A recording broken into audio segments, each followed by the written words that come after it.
Hello, ladies and gents, boys and girls, people of all ages, sexualities, and identities, and welcome back to another Doctor Who review and another Missy review. Missy and the Monk. So, what happens in box set 3, huh?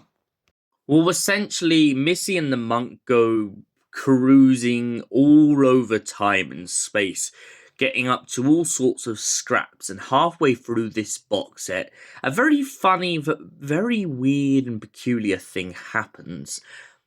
Rufus Hound's The Monk ends up being put in a jar. Yeah, that's right, I'm not even beating around the bush with this. The guy literally, somewhere along the line, gets his brain strapped right out of his head and put in a jar. And it all becomes very tense for the monk, because at any point if that jar snaps, the monk could be lost forever. Oh no. What would the universe be without the monk? But back to the story, essentially, the monk eventually gets his brain back, and Missy and him manage to flee a war zone. However, after this, they eventually find themselves coming across an abbey, in which a very creepy nun begins to lurk about the halls, and later on, the monk finds out exactly who she is. It turns out that the nun is none other than the monk's future self, and she has come back in time to essentially keep the events flowing leading up to her regeneration.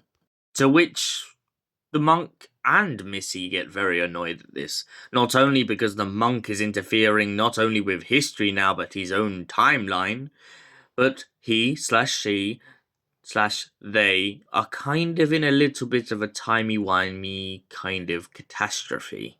And Missy, of course, is at the centre of all of this chaos, laughing and cackling all the way.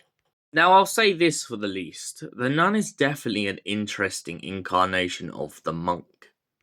But in a funny roundabout way, she kind of proves a point about one thing the monk has been coming out with this whole way through.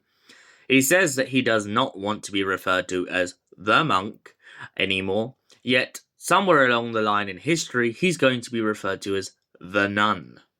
Oh, sorry, buddy, but it seems like you're not going to be dropping the cloth anytime soon.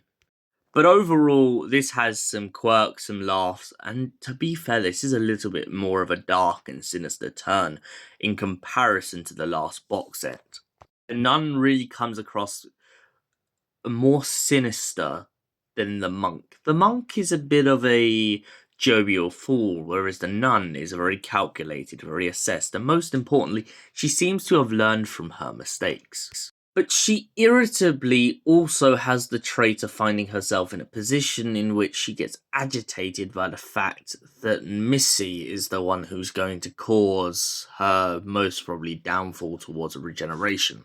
So, Missy and the Monk. What did I think of this box set? Did I think it was as good as the last one?